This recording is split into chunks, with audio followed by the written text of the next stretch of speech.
The story begins in a Murim world where thousands of people are gathered holding different flags, representing their sects or clans. In front of them, many people were dead on the ground.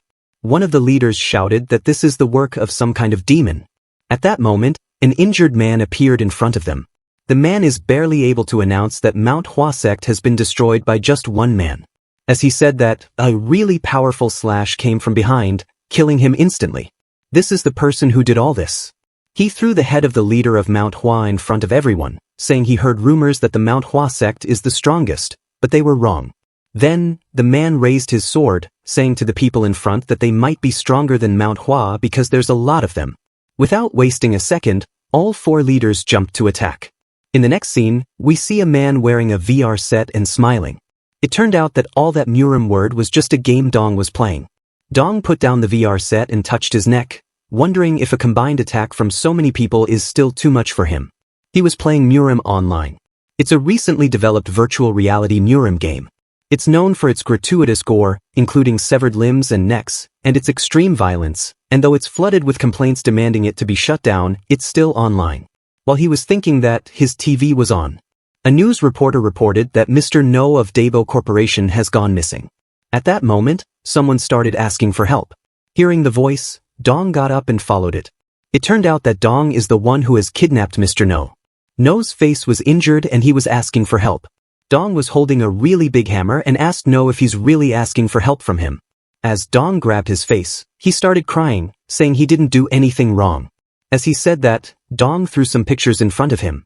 The pictures showed Mr. Nog beating girls and doing bad things to them. Dong properly grabbed the hammer and said to No that if he had done nothing wrong, he wouldn't have been kidnapped by him.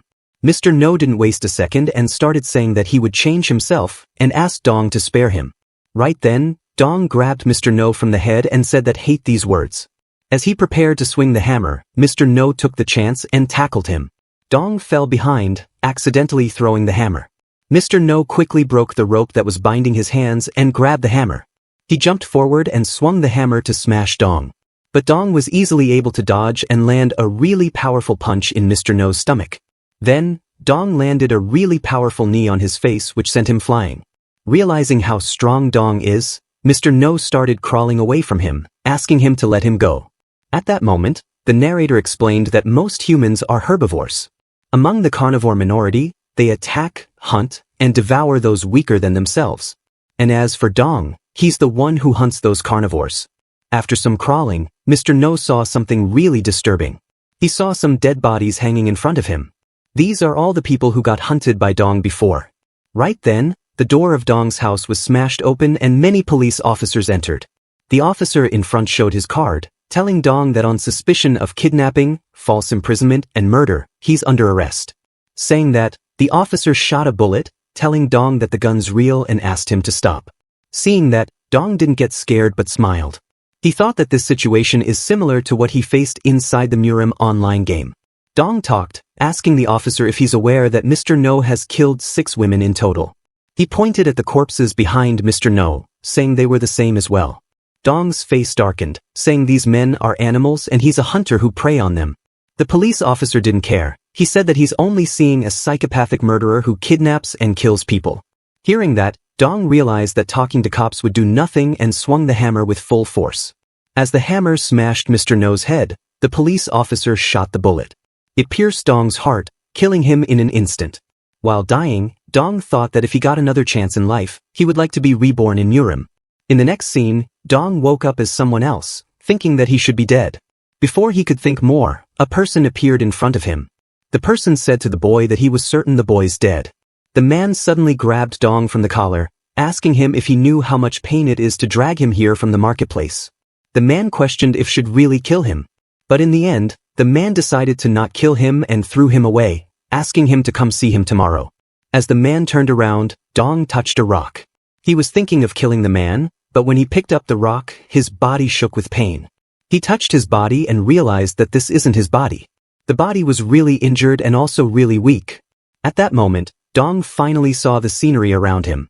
He saw the building and thought that he knew this place. As he realized he's in Murim, he smiled like a psychopath, saying his wish came true.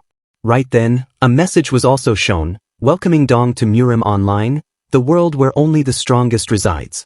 In the next scene, a guy named Machiel barged into a stable. So the boy whose body Dong got was named Sosum. Machiel asked Sosum to come with him right now as he has some work for him. Because Sosum was cleaning the stable, he said that he's busy. Machiel immediately grabbed him from the mouth, saying he's not asking him, but ordering him. Machiel said to Sosum that he's continuously forgetting his place just because Danri clan's housing and feeding a stuttering orphan like him. He told Sosum that he's merely a slave, nothing more. After a while, Sosum was forced to walk to what seemed like a weapon shop. The old man recognized the man beside Sosum. His name is Bangsu. Seeing only two people, the old man asked where's Machiel. Bangsu explained that Machiel went to the Phoenix Tavern with Eng, having a drink. Hearing that, the old man pointed at so many weapons on the ground and said that it would be hard for two people to move all this. So the old man was only counting himself and Bangsu, ignoring weak-looking Sosum. Bangsu suddenly punched Sosum, saying that have a perfectly good horse to use. After asking Sosum to get to work, Bangsu left the place as well, saying he has to go to the Phoenix Tavern too. In the end, poor Sosum had to move hundreds of weapons alone. In the process, he fell many times and scattered the weapons. But Sosum didn't stop and dragged the weapons to their place. At night, Sosum was looking like he would die in a second. The old man was feeling really worried and asked Sosum to stop, but Sosum didn't listen. While walking in poor state, Sosum accidentally bumped into a really big guy. The man didn't hesitate and started beating Sosum. During the beating, Sosum wondered when his life became this bad. He wondered if it's because his parents died, or when he knocked on the Danri family's gates just to survive.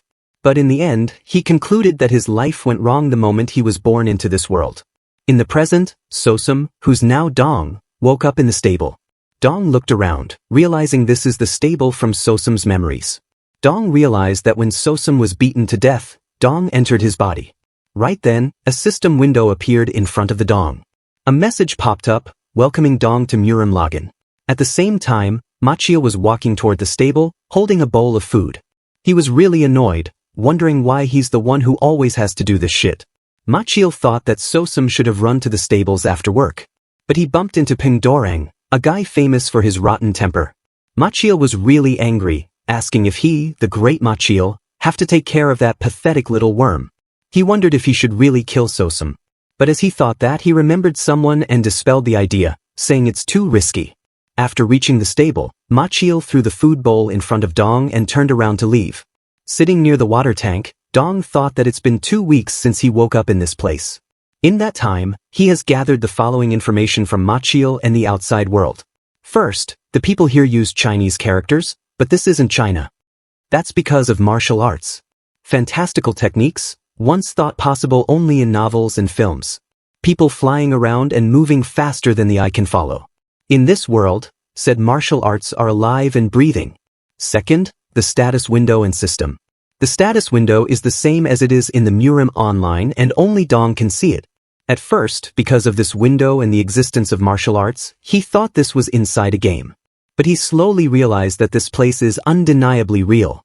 The people here have their own emotions, and they move as if they are alive. Which brings the question, is Dong a player or a human? At that moment, Bangsu entered the stable, saying to Sosum that he's living a really good life. But Bangsu became really angry, revealing that Bangsu and some others got scolded and punished because of Sosum. He accused Dong for doing all that on purpose. Suddenly, Dong picked up the bowl and gulped down all the food. Then he broke the bowl, took a sharp piece, and pierced Bangsu's neck. As Bangsu grabbed his neck, trying to stop the blood, Dong cut him again, saying Sosum died long ago. Dong laughed like a madman and cut Bangsu again and again, until he died. Dong felt the warmth of blood and said that it doesn't matter if he's a player or a human, the only thing that matters is that this place is real.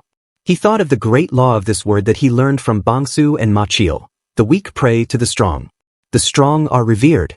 He thought that if it's a place like this, he can hunt to his heart's content. He knows that there are a lot of strong carnivores roaming around this world, and he can't wait to hunt them. But he has no choice but to continue the hunt after his body recovers. After Bangsu died, Dong decided to test the inventory.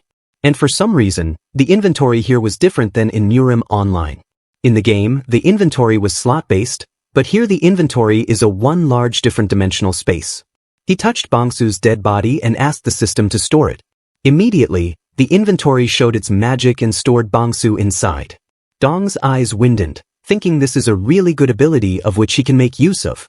At that moment, another question arose in his head, that is if living beings can be stored as well. He smiled, saying he would need to experiment more. In the next scene, while Dong was cleaning, Machiel suddenly appeared behind him and slapped him. Machiel mentioned to Dong that he learned he has become a mute. In response, Dong didn't say a word and acted mute. Machiel asked him to not slack off and pointed toward a horse, asking him to take that horse for a walk. Dong just bowed down and agreed. Machiel was really pissed, saying what he's supposed to do with a guy who can't even speak. As Dong was asked to, he took the horse for a walk. In the bustling marketplace, he looked around and noticed many people. Suddenly, his eyes landed on some kids hiding behind a shop. They threw a rock that hit Dong in the head. Kids didn't stop there, they also started making fun of him, calling him stupid. They made fun of him saying he can't talk anymore. At that moment, Dong started down at them. Seeing that, a kid rubbed his eyes to make sure he saw the same Sosum. To not reveal anything, Dong acted dumb and just kept walking. Seeing that, kids started laughing at him and also throwing rocks at him. The scene shifts to Machiel, who was lamenting that a great man like himself shouldn't be cleaning weapons. He also remembered Bongsu, saying he hadn't shown his face for 4 days now. Machiel wondered if he died somewhere. As Machiel opened the building's door, he saw Dong. He asked Dong what he was doing here. Before Dong answered, Machiel was shocked to see all the weapons clean like they were new. He asked Dong if he did all this. Because he was acting mute, he just nodded aggressively while smiling. Machiel was really shocked, thinking that the near-death experience changed Sosum for good. Right then, Dong showed Machiel a pouch. When he opened it, it was filled with coins. Seeing that, Machiel laughed and put his hand around Dong's shoulder like they were friends. Machiel pointed out that Sosum has finally realized how the world works. After taking the pouch, Machiel encouraged Sosum to keep working and left the armory. Immediately, Dong's expressions changed and called Machiel a fool, saying that pouch is his ticket to the afterlife. Seeing so many coins, Machiel smiled and said that instead of Enging, he would go see that vixen Chosian today. He reached the Phoenix Tavern where a worker welcomed him happily. He asked the worker to go get Chosian for him. The worker was thinking that Machiel would choose his usual Engeng, but was shocked to see Machiel choosing Chosian. Machiel showed him a pouch of money which changed the worker's expressions again. He gave Machiel a room and asked him to wait there. After a while, a really beautiful girl entered. She is Chosian. Seeing her, Machiel immediately thought that Engeng can't even match a percent of Chosian's beauty. While Chosian was pouring drink for Machiel, a red eye was peeking at him through a small crack. A few minutes back, when Machiel entered the tavern, the worker was really happy to see the money. Right then, Sosum also arrived in front of the tavern. Seeing him, the worker recognized him and started scolding him, calling him a mute, asking him if he knew where he was. As the worker asked him to get lost, Dong showed him a pouch of coins and said, Engeng. The worker looked at the coins and didn't even bother to ask him how he talked. He happily welcomed Dong inside the tavern and went back to work. In the present, when Machiel was done enjoying his time, someone entered his room from behind. While Machiel was distracted praising his own stamina, Dong took out the bandages that were in his hands and wrapped them around Machiel's neck. As Dong strangled Machiel's neck, Machiel hit Dong with his head. But Dong didn't stop after that and continued strangling Machiel. After some struggle, Machiel finally died. Lying on the floor, Dong felt refreshed after killing another person. During the whole time, Chosian was sleeping peacefully. After just glancing at her, Dong thought that she's just a helpless herbivore. Dong doesn't care about herbivores and decides to leave. Now the story explained how Dong entered the room unnoticed. So Dong used the inventory to store one of the logs and entered the room. Before leaving, Dong looked at the status window and saw that he got experience points after killing Machiel. He realized that if he would kill enough people, he'll eventually level up and become a lot stronger. And being strong will make the hunt easier. Dong smiled like a madman, thinking in this world, he can become infinitely strong. Meanwhile, the worker was standing outside a room when a girl came running. While panting, the girl asked if the customer's still inside. The worker called her Eng Eng and asked her to quickly go inside. Eng Eng obeyed and entered. As she left, the worker's expressions changed, asking if they were making a child or something. He banged at the door, telling Machiel that his time had passed. After calling for someone when he got no response, he barged in. First thing he saw was a terrified expression of Chosian. When the worker followed where she was looking, he also fell on the ground. In the middle of the room, Machiel was hanging, dead.